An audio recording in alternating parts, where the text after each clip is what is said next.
Bonsoir à tous et bienvenue dans votre journal sur ITV. Dans l'actualité de ce jeudi, des accusations de fraude portées par le maire de Fan.E Amitié.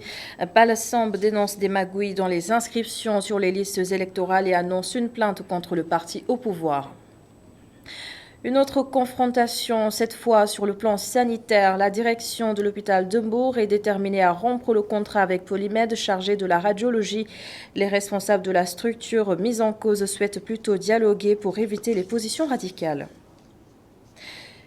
Et au lendemain de la déclaration du Khalife général des Tidianes, Serigne Babacar Sy Mansour, le message est passé auprès des Sénégalais. Il compte se conformer à la lettre aux recommandations des guides religieux. Des réactions à suivre dans cette édition. Bienvenue à tous.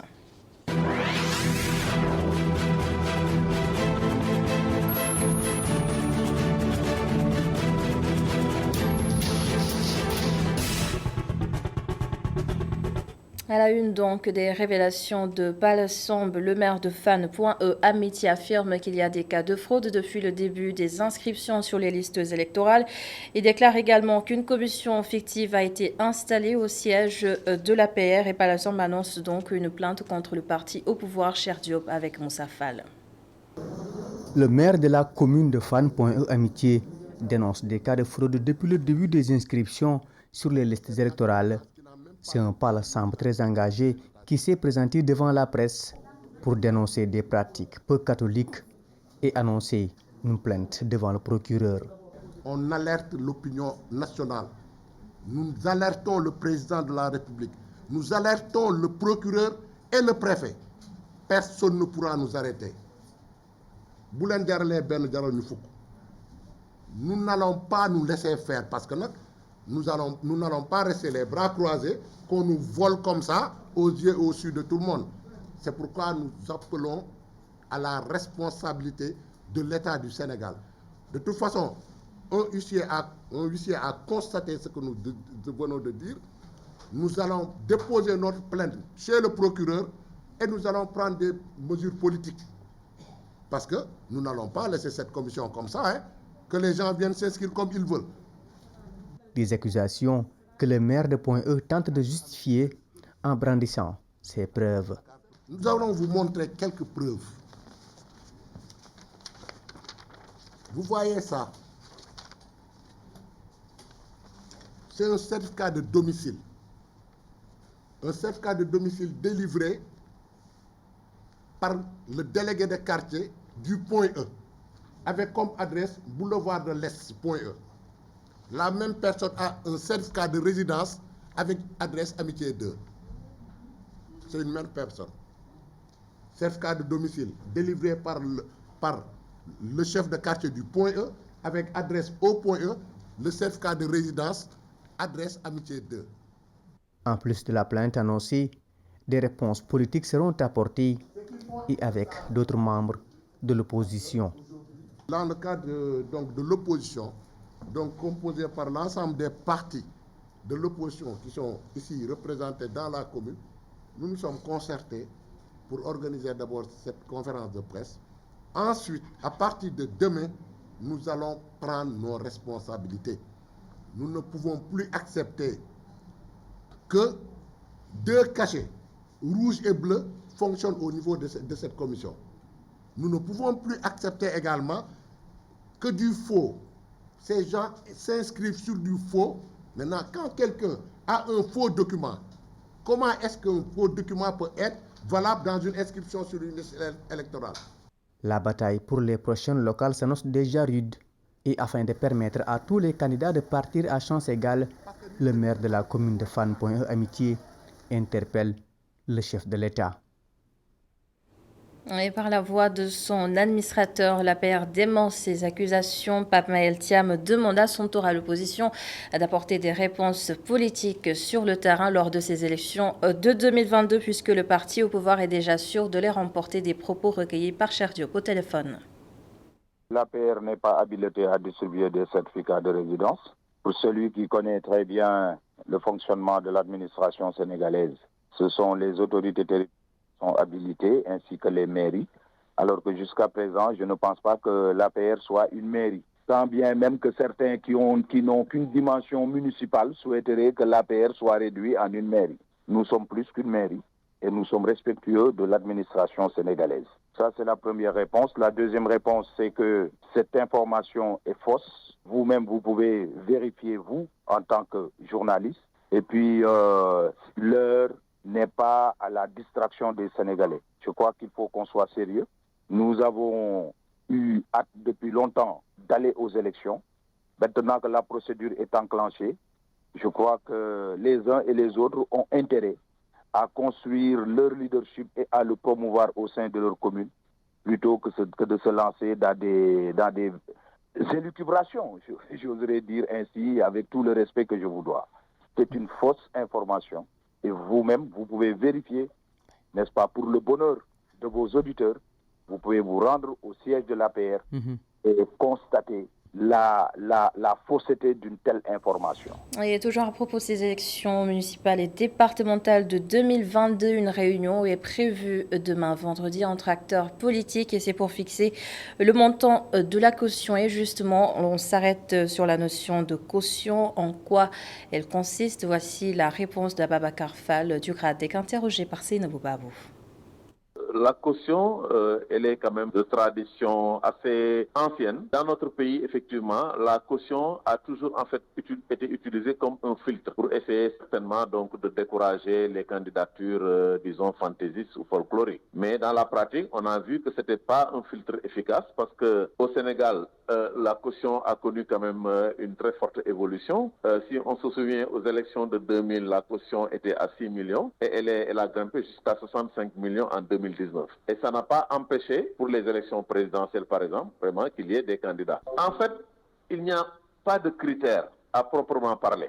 Bon, les gens discutent. Et il y a aujourd'hui, c'est-à-dire que donc deux extrêmes dans ça, même trois extrêmes. Il y a des partis qui sont pour vraiment, disons, l'adoption du franc symbolique à titre de caution. Il y a d'autres qui sont pour un montant donc plus ou moins modéré. Et il y a d'autres partis, et généralement c'est les partis de la mouvance présidentielle, qui sont pour un montant donc assez élevé parce qu'ils veulent décourager certaines candidatures. Donc le ministre, au cours de ces rencontres-là, il discute avec tout le monde, il recueille les propositions, mais en réalité, c'est lui dans le secret de son bureau qui finalement donc décide. Sur quels critères, on ne sait pas. Bon, alors maintenant, la caution, comme le code électoral le définit, pour les élections locales, tout dépendra du nombre de conseillers que vous aurez. Par exemple, pour les élections municipales, si vous êtes candidat donc dans une commune, vous devez avoir, je pense, entre 3 et 5 conseillers pour espérer donc récupérer votre caution. Pour une meilleure gestion de la crise sanitaire, la commune de Diembéring dans le sud vient d'élaborer une stratégie de détection précoce des personnes ayant des comorbidités. Et selon le comité régional de gestion des épidémies, il s'agit d'une approche anticipative efficace et qui mérite quand même d'être brandie. En exemple, Ziguinchor Hassanba. C'est des centaines de personnes qui ont été consultées gratuitement au poste de santé de Diembéring. Cette initiative de l'association Uruk Djouet, en partenariat avec la municipalité, est de détecter les personnes qui vivent avec des comorbidités pour les prendre en charge très rapidement. Parce qu'aujourd'hui, comme vous le savez, nous sommes dans une période de pandémie de Covid-19 et non seulement cette pandémie, mais il y a aussi d'autres maladies qui gangrènent cette localité. La dernière édition a sauvé beaucoup de femmes qui présentaient des signes de cancer du col de l'utérus et du sein. L'année dernière, quand ils sont venus ici, retenez bien qu'il y a eu des dames qui ont été sauvées parce que les problématiques de cancer de l'utérus qu'elles ont commencé à développer ont été détectées très tôt pour que l'on puisse donc les prendre en charge. Elles sont là encore en vie avec nous aujourd'hui.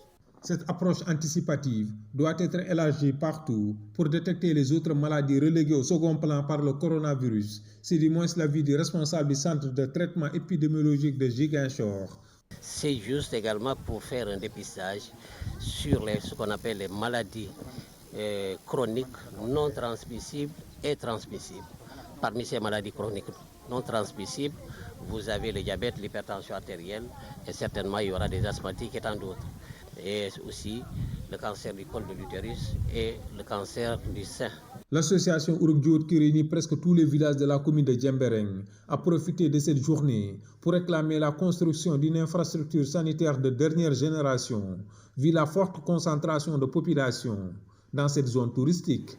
Merci Hassan Ba. Également dans l'actualité sanitaire, ces tensions administratives au sein de l'hôpital de Mbour. La direction demande l'annulation pure et simple du contrat avec Polymed, la structure chargée des services de radiologie, oui.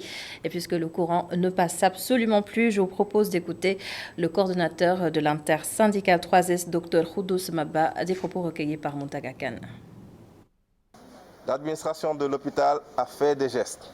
Ils ont posé des actes allant dans le même sens que les syndicats, c'est-à-dire l'annulation du contrat entre Polymed et l'EPS de Mbour. Les actions de l'administration vont poursuivre leur cours. Mais nous, en tant que syndicat, on va continuer à veiller au grain. Pour cela, il n'est pas à exclure une suite avec une série de grèves totales pour le personnel médical et paramédical de l'EPS 1 de Mbour si le problème de Polymed n'est pas totalement résolu, c'est-à-dire l'annulation de ce contrat dans les délais légaux qui sont les délais de 30 jours une fois déposés au niveau des autorités de régulation des marchés publics. Il n'est pas exclu aussi qu'il y ait une entrevue avec Monsieur le ministre de la Santé et de l'Action sociale. Tout est à envisager si ce problème n'est pas résolu dans les délais qui sont convenus par la loi. Donc à partir d'aujourd'hui, nous lançons un délai de 30 jours et nous veillons au grain par rapport au dépôt au niveau de l'ARMP afin que l'annulation définitive du contrat de Polymed et de l'EPS Mbour soit prononcée. Et du côté de Polymed, l'on appelle au dialogue. Le gestionnaire demande à la direction de l'hôpital de Mbour de convoquer le comité de pilotage, oui, Mamadou Sis, que voici. Notre interlocuteur, c'est vraiment la direction de l'hôpital de Mbour. Nous n'avons pas jusqu'à présent reçu de notification d'un arrêt du contrat, n'est-ce pas, venant de la direction ou du conseil d'administration. Donc si toutefois nous recevons ces notifications, nous allons les traiter avec tout le sérieux que cela mérite. Dans une association ou bien dans un travail, peut-être il y a certainement des divergences, mais ces divergences-là, peut-être on va essayer de les gérer en comité de pilotage, n'est-ce pas? Comité de pilotage qui doit être normalement convoqué par la directrice de l'hôpital. Nous essayons depuis le début à améliorer l'accès aux populations, n'est-ce pas, des soins. Maintenant, s'il y a un problème par rapport à la gestion, donc c'est des problèmes qui doivent être discutés en réunion de comité de pilotage.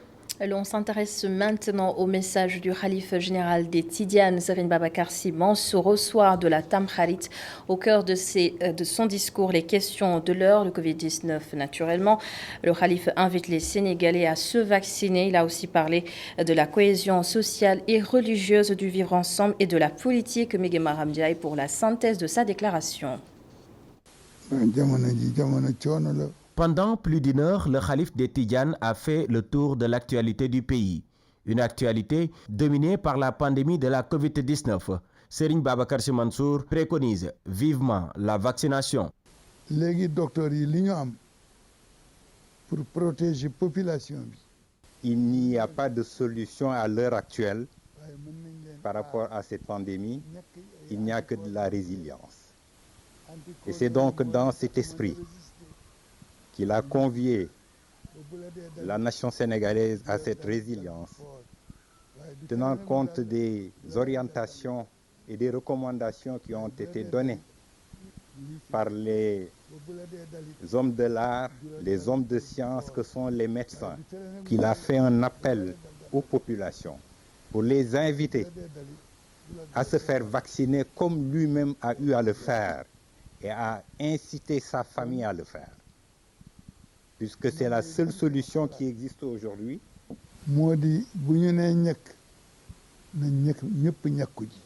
Serigne Babacar Sy Mansour, entouré de la famille Sy, les mesures barrières respectées, s'est aussi prononcé sur les dérives sur la toile. Il invite l'État à mettre un terme à ce qu'il qualifie de laisser aller. Les réseaux sociaux, ils ne commentaires, ils apprécient lui. par rapport à ce qui se passe de manière générale dans nos rapports les uns les autres, le manque de respect, le manque de horma, comme on a l'habitude de le dire entre nous, qui fait que chacun s'étripe, chacun met en avant son bon vouloir au détriment de l'intérêt général. Donc le khalife invite les populations à un examen de conscience pour que chacun, en ce qui le concerne, puisse voir les comportements les plus adéquats à avoir. Contrôler l'État. Li fi warul am mënu fi ñàkk bañ a am foog mu am fi waaye kenn du ko manifester. Le khalife des Tidjanes dénonce le comportement des parlementaires. À ses yeux, les députés ont failli à leur mission, ce qu'il regrette. réew mi ñi nga xam ne ñooy gouverner di jiite bala bu ñu dee. On voit très souvent au niveau de l'Assemblée nationale qu'on voit des députés qui sont les porteurs de l'espoir, les porteurs des aspirations des populations s'agripper, s'étriper et qui donnent une image très très négative de notre démocratie et de la façon dont les gens devraient collaborer entre eux pour que cette nation puisse se construire de la manière la plus adéquate possible. Serigne Babacar Sy Mansour, le khalife des Tidjanes, a aussi formulé des prières pour un Sénégal de paix. Et ils sont nombreux, Migui Maram Ndiaye, ces Sénégalais, à saluer la sortie du khalife des Tidjanes, Serigne Babacar Sy Mansour. Le message est donc entendu. Voyez ce reportage d'Abdourahmane Ly Moussa Fall. Il sort d'une boutique, savon en poudre à la main, mais ce sexe se prépare à la lessive. Ce jeune étudiant se réjouit de la déclaration du khalife général des Tidjanes. Serigne Babacar Sy Mansour n'a jamais fait fi des désastres engendrés par la pandémie à coronavirus selon lui. Une énième sensibilisation qui l'encourage aujourd'hui à aller se faire vacciner. Ah oui, je suis prêt, je suis prêt parce que bon, il est notre khalife général. Moi, je suis prêt à aller me vacciner. Je pense que ça c'est une très bonne chose. Voir les responsabilités qu'il a. Derrière du village, il y a tous les talibés tidjanes, il y a tous les musulmans. Donc, bon, c'est son devoir. Une déclaration qui arrive à point nommé et qui aura un impact dans la lutte contre la Covid-19 aux yeux de Makhtar. Jamais le Sénégal n'a connu une situation aussi critique. Et puis une grande personnalité comme le khalife général des Tidjanes, faire cette déclaration, c'est appeler les gens à l'ordre. Compte tenu de sa personnalité, je pense que les gens vont le suivre. Des gens qui n'ont pas peur de se faire vacciner, contrairement à Mame Diarra. Toute sa famille s'est vaccinée, mais par peur, elle dit préférer s'abstenir. J'ai vraiment peur des vaccins. Ma mère ne cesse de m'exiger d'aller me faire vacciner. Mais j'ai toujours répondu non par peur. Ce n'est vraiment pas sûr. Abou Ahmad, lui, a déjà pris ses doses de vaccin contre la Covid. D'une oreille attentive, il a écouté le khalife général des Tidjanes invitant les Sénégalais à faire de même s'ils espèrent sortir de la crise. Des autorités qui doivent sortir souvent pour parler à la population. Je pense qu'ils doivent être les seuls à sortir souvent, parler aux Sénégalais car tout le monde les écoute. La plupart du temps, leurs demandes sont suivies d'exécution. Ainsi, si Serigne Babacar Sy Mansour a convaincu certains à aller se faire vacciner, d'autres vivent encore avec la peur qui les empêche aujourd'hui de tendre le bras pour une piqûre. Et la 6e édition du bébé Achoura a également vécu à Sagne Bambara au soir de la Tamkharit. Cette année, le bébé du Nouvel An musulman est une fille née à l'hôpital de Fatick. À noter que cet événement annuel est à l'initiative de la famille de Cheikh Mouhidine Alpha Samba Diallo. Le compte-rendu est signé à Damassar. Des moutons, des tissus, des berceaux, de la nourriture. La famille de Cheikh Mouhidine Alpha Samba Diallo n'a pas lésiné sur les moyens pour célébrer le premier bébé de l'an musulman. Une occasion également de rendre grâce à Dieu et pour tous les bienfaits que constitue l'entraide et puis entre musulmans, entre humains. Parce qu'effectivement, l'IE ne saurait être beaucoup plus adéquat qu'un hôpital qui accueille les nouveau-nés, qui soulage les souffrants et qui assiste les mourants.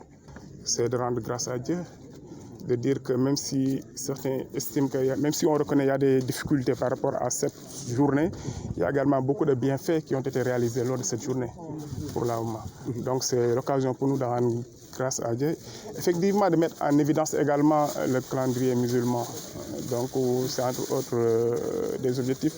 Et mieux, c'est surtout respecter des consignes qui nous ont été données par notre oncle, notre guide. L'autorité de l'hôpital régional de Fatick salue l'initiative. Vraiment, on ne peut pas exprimer la joie qu'on ressent aujourd'hui. Donc la femme, elle ne vient pas d'ici, hein. Elle a quitté un poste de santé qui s'appelle Guéguen. Je ne sais même pas, Déguerre, dans le Gossas. Elle quitte Gossas, elle vient ici. Donc on ne sait pas à quelle heure elle a quitté là-bas pour venir ici. Donc elle est arrivée ici à 19h, à 18h50. Donc elle a trouvé qu'il y avait 2 malades qu'on devait amener. Mais elle, comme elle est plus urgente, on l'a pris. Et c'est peut-être que c'est elle, c'était sa chance. Voilà. Donc elle vient de loin. Donc c'est une malade quand même. On l'a opérée. C'est pour cela que vous ne pouvez pas la voir. Elle est venue à 18h50, on l'a opérée à 19h51. Donc on a eu une fille, machallah, qui se porte bien. Parce que la pathologie qu'il a amenée, et il faut prier. Il faut prier pour que vraiment, c'est cette pathologie-là, c'est l'hypertension artérielle et ses complications. La famille du nouveau-né exprime toute sa joie. Je ne fais que remercier le bon Dieu. J'étais dans mon champ, c'est là-bas qu'on m'a annoncé la nouvelle. Vraiment, je suis content. Je prie pour le bébé et je remercie le bienfaiteur, Cheikh Mouhidine Alpha Samba Diallo, et toute sa famille. De son vivant, Cheikh Mouhidine Alpha Samba Diallo avait initié cette action de grâce. Objectif, permettre aux musulmans de célébrer leur nouvel an. La Tamkharit d'hier à aujourd'hui, plusieurs traditions ont été délaissées au fil des années. Dans ce reportage réalisé à Grand Dakar, des grands-mères ont bien voulu raconter de vieilles pratiques bien de chez nous. Ami Diouf, Augustin Mandan. La Tamkharit, 10e jour après le jour de l'an musulman, revêt un cachet traditionnel particulier au Sénégal. En revanche, ce volet est en phase de disparaître. Nous sommes à Grand Dakar. Dans cette ruelle, nous croisons ce conducteur de moto. Il est nostalgique du Tadjaboun. Ces moments me manquent vraiment. À notre époque, on allait de ville en ville pour faire le Tadjaboun. Avec la nouvelle génération, ce que je vois est loin d'être du Tadjaboun.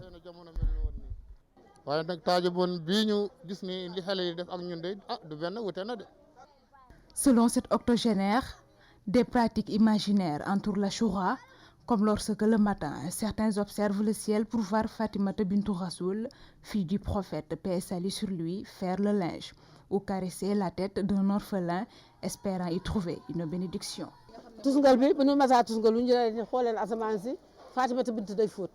Le lendemain de la fête, on se maquillait le contour des yeux pour observer le ciel. On voyait beaucoup de couleurs. Nos parents nous disaient que c'est Fatima bintou Rasoul qui fait le linge. C'est aussi recommandé de caresser la tête des orphelins. Toutes ces pratiques renvoient à la solidarité et à la compassion.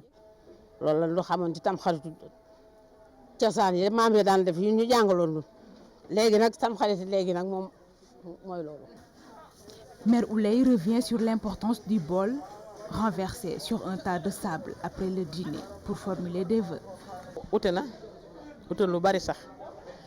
Après le dîner, on fait un tas de sable là où était posé le bol. Chaque membre de la famille le soulève, puis le laisse tomber plusieurs fois sur le sable en formulant ses souhaits. Ensuite, une poignée de couscous est posée sur le bol. Le lendemain matin, le couscous est mélangé avec de l'eau. Après, toute la famille se lave la figure avec le mélange. C'était une bénédiction, mais maintenant, on ne mange qu'avec des assiettes.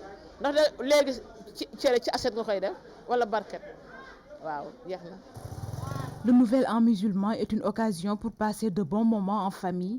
C'est aussi une période de grande festivité avec le Tadjaboun, qui est un patrimoine riche en humour.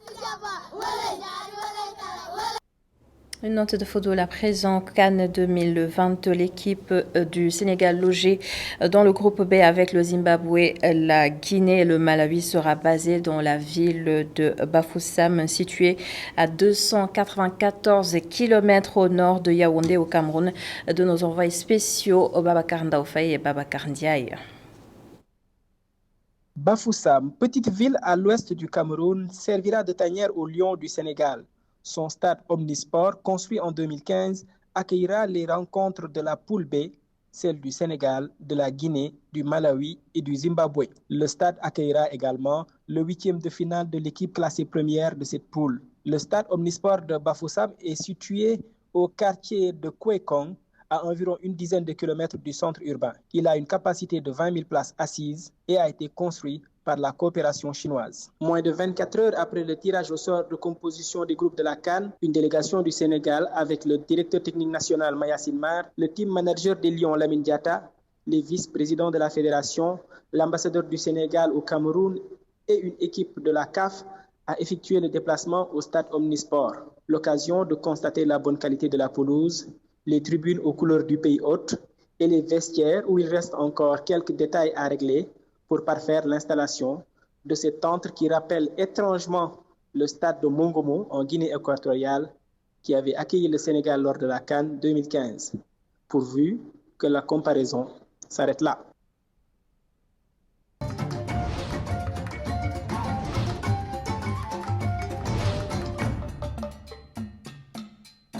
La CAN 2022 dans Fenêtre d'Afrique à Libreville au Gabon. La célébration de l'accession du pays à la souveraineté nationale le 17 août dernier a été éclipsée par le football.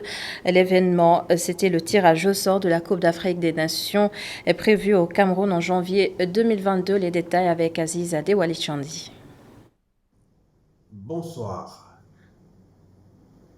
À Libreville, la capitale du Gabon, comme dans la plupart des capitales africaines, le tirage au sort de la Coupe d'Afrique des Nations de football, grande compétition qui est attendue avec pour la première fois 24 équipes, a été amplement commenté un peu partout. À Libreville, nous avons eu l'occasion de suivre également ce tirage au sort, cette cérémonie avec les attaques, les pics jetés notamment par El Hadji Diouf sur le reste des équipes et avec la réplique très sympathique également de Rigobert Song-Bahana, ancien capitaine des Lions indomptables du Cameroun et vainqueur de la compétition. Et bien on a eu droit à des échanges un peu passionnés, mais très amicales pour montrer que la compétition sera très disputée et que chaque équipe engagée a l'esprit d'essayer de faire bonne figure à défaut de remporter la coupe qui est détenue par l'Algérie. Et nous avons eu l'occasion de, bien sûr, écouter quelques réactions, notamment en ce qui concerne le Gabon, où les Panthères sont dans un groupe jugé très difficile, le groupe C avec les Black Stars, les Comores et les Lions de l'Atlas. Ce sont des retrouvailles avec les Lions de l'Atlas et notamment avec les Black Stars du Ghana.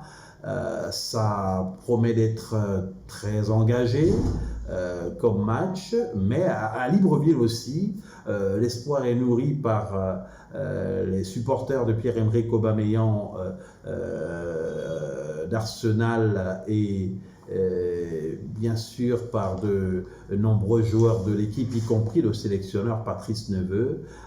Eh bien, l'espoir est nourri fortement de voir pourquoi pas les Panthères du Gabon se retrouver à un niveau qui soit au-delà de celui des...